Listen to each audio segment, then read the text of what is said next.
Hello, beloveds. Are you as excited as I am that today is a transmission day?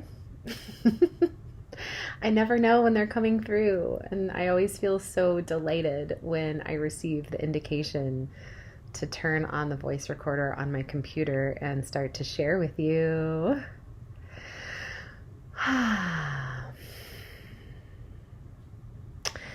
Today's transmission is going to be about what happens when we have actually completed the healing work. Now, of course, we're all evolving all the time. And for those of you and me who are committed and devoted to the path of awakening, there will always be more ways to evolve and grow. There will be infinitely more ways to embody deeper and deeper light. However, there is a particular juncture in the field where necessarily the focus of our lives must turn away from diving into the shadow and begin to focus on the amplification of beauty and joy and goodness and pleasure and aliveness and ease and grace and abundance and community and family. And I have been tracking this inside my own consciousness because, as you all know, what I share with you is from my own lived human experience. And it just so happens, because we are all one, that generally what I'm experiencing in my life is of relevance to the greater collective, and especially to those of you who feel drawn to my particular human journey. So before we dive any deeper, I'm just going to take a minute to say a quick prayer to center my consciousness and my voice so that I can be the clearest channel possible for you in this moment.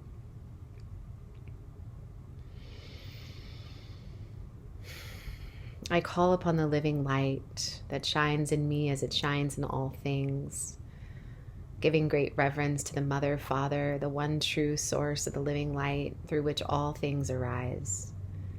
Thank you for the gift of this beautiful life and for the gift of everywhere we're going, which is the promise, the fulfillment of the promise.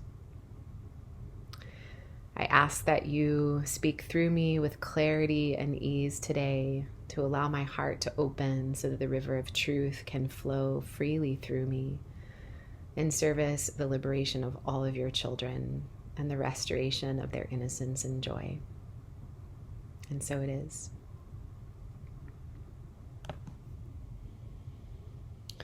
So one of the truths I've really tapped into this lifetime is that it is, of course, absolutely necessary for us to dive into the realms of our shadow. The shadow is equal parts to the whole. It is the other half of the light. It is the light's reflection of absence. Where there is shadow in our consciousness is an indicator of a place that there is more light to be found. And so truly they are one, they work together in service of our evolution. But for many of us, and especially for the past few years, as we've been in this journey of COVID and social reckoning and all of this deep breaking open of shadow frequencies in our fields, in our human lives, and in the greater world itself, there's been such a deep focus on shadow. And for any of you who have been walking through an experience of trauma healing in this lifetime, whether that's from your childhood, whether that was created through cultural and social and racial and economic injustice, that is real. And the actual lived on the ground reality of healing from trauma and of healing from deep wounding is that it is hard. it is painful and scary, and there are places that we have to meet which are deeply challenging. So I don't mean to minimize any of that. And you all know, if you know me, I could actually never minimize shadow work because my I see in astrology, the depths of my consciousness are in Scorpio. And so I was coded in this lifetime to be able to traverse all the way to the absolute depths of the underworld in order to retrieve and restore lost information. This is just part of my codex. So I have incredible and deep respect for shadow work. However, I want to offer us the perspective that at some point it can become an addiction. At some point, the pattern of continuing to dive deep into the shadow realms is an actual form of trauma itself. It's a form of trauma that lives in the nervous system where we are unable to rest in presence. We are unable to rest in goodness and connection. We're unable to rest in ease. And this is the contemporary sickness of our culture. There's both a complete avoidance of the shadow and an obsession with material gain and with success and with consumption in order to numb the dissociation from our true nature. And there is also an equal obsession with focusing on how awful everything is. And we can see this in the mass media. We can see this in our government. I mean, there's an obsession with how awful things are. Since I arrived in Kauai in August of 2021, I entered into a new part of my particular human experience, in which I was being invited to actually let go of all of that and to allow my body and my consciousness to soften, to land, and to arrive in abundance and ease and goodness and love and joy and pleasure and community. And it's been quite confronting for me personally to recognize how unfamiliar I am with having my personal needs fully met. That there's an armor that has lived very far down deep in my heart, in my fascia, that has been unfamiliar with and uncomfortable with full, loving presence and ease.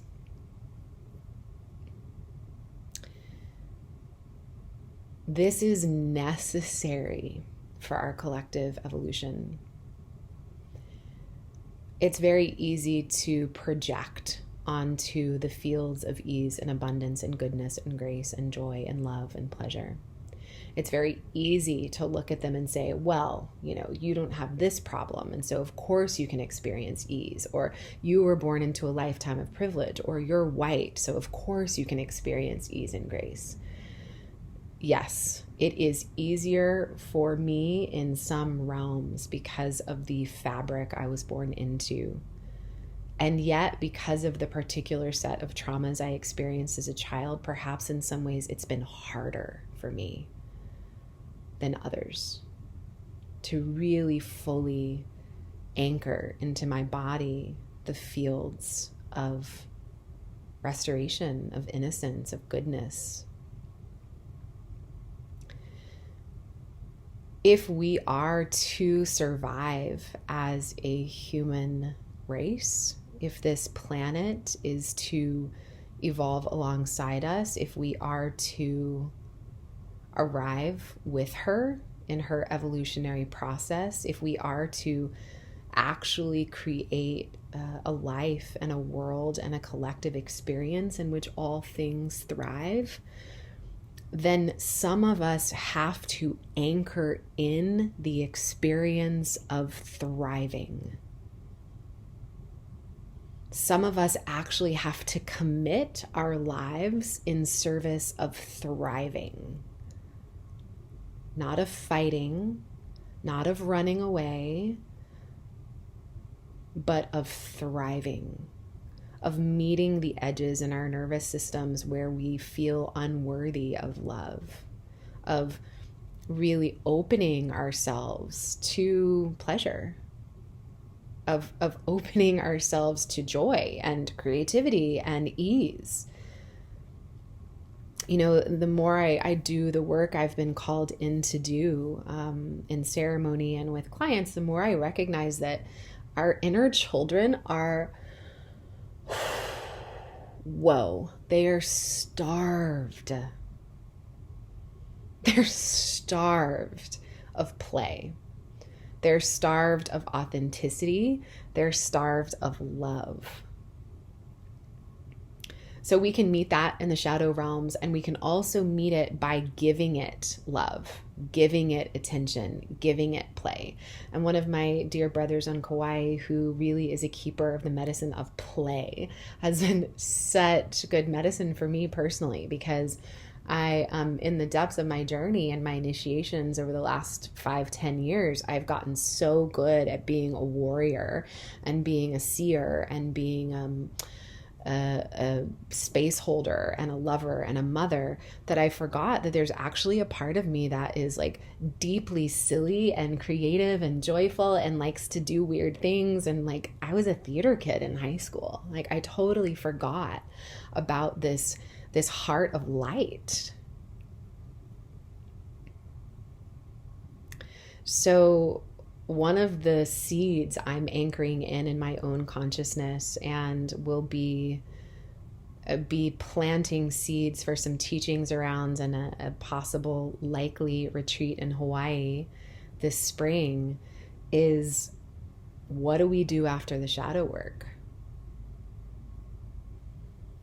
What comes when we have done the work of retrieving ourselves from the underworld?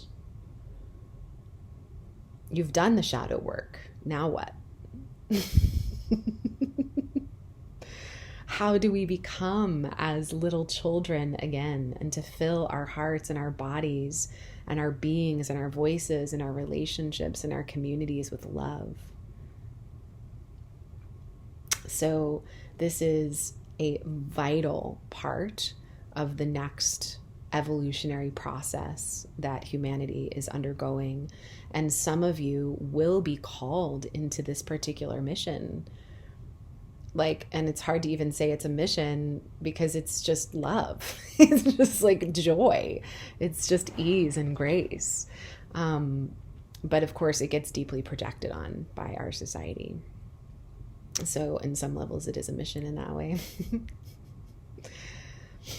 So my heart is feeling such hope, honestly. I don't know how this collective human story goes.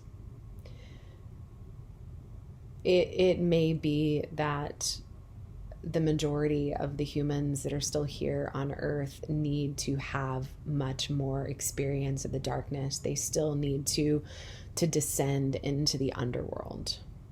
And that's probably the case. That where people are in their awakening journey, that there might be a deep need for a continual dive into the shadow realms. And those of us who serve the shadow realms, who serve the light in the shadow realms, we will always be here to support that.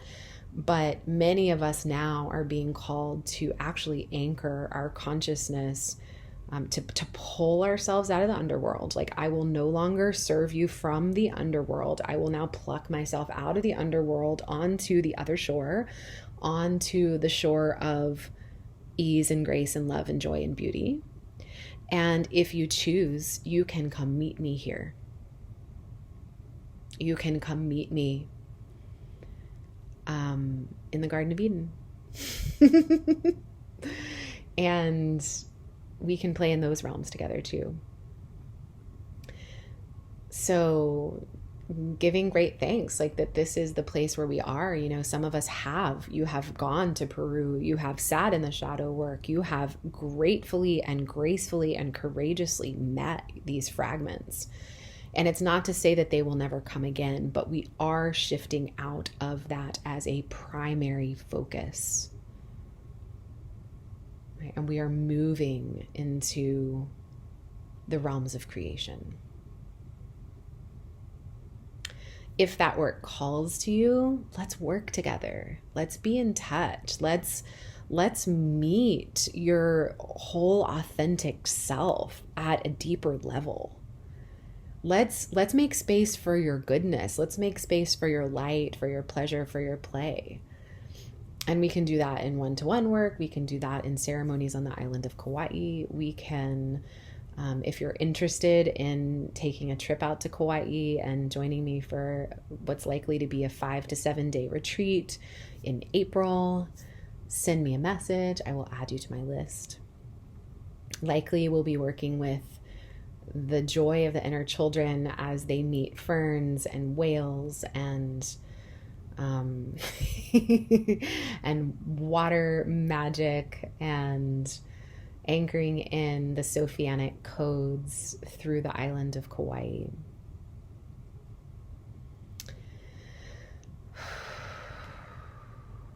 Through the higher heart, through the realms where love has never not existed. I'm sending you all so much love today. I hope this message offers you clarity on your journey, offers you an opening to a new pathway. I love you so much. Thank you for listening. Until next time.